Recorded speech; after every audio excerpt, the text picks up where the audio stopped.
O'zbek deganda bir qo'rqoq odamlar tushunadigan bo'lib qoldi. Men ko'p joyda aytaman.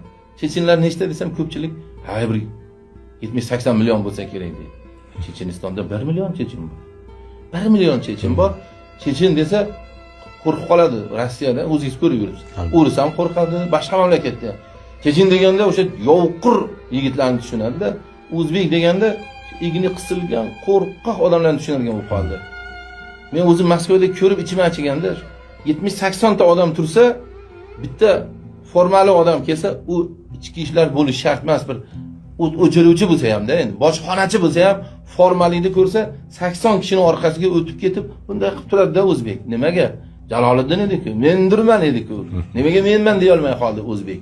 Mana shu 30 yillik iskanja odamlarni qo'rqoq qilib qo'ydi. 30 yildagi o'sha yuraklarimizga kirgan qo'rquv yurakda tomir otdi. Biz tommanada men ham qo'rqaman. Hamma qo'rqadigan bo'lib qoldi. 3 kishi gaplashsa, uchinchisidan shubhalanadigan bo'lib qoldik. Chunki shunday bo'lib qoldi. Hamma bir-birini sotadigan bo'ldi. Birlashmaydigan. Ha, birlashmaydigan. Bu meni juda katta dardim. O'zbek birlashmaydi. Qarang, o'sha Moskvada yurgan ikkita chechenga teginib ko'ring. Yoki boshqa millatga teginib ko'ring, gruzinga teginib ko'ring. Hatto tojiklarga ham. Tojiklar ham bizdan ko'ra birdamroq. Bitta o'zbekni o'rislar yoki boshqalar qiymalasa, qolgani mana shunday turadi. Qiymalab bo'ldimikin, meni qiymalamasmikin deb turadi. "Ho, nima qilyapsan? Ho, meni vatandoshimni, millatdoshimni nima qilyapsan?" demaydi-da.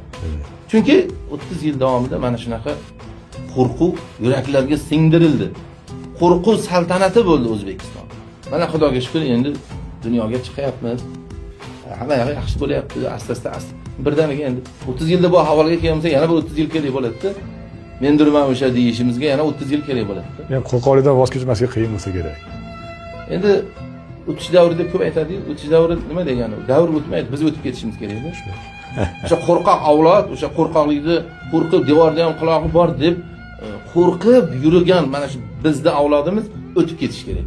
Mana shuni ko'rmagan avlod katta bo'lsa, yaxshi bo'ladi.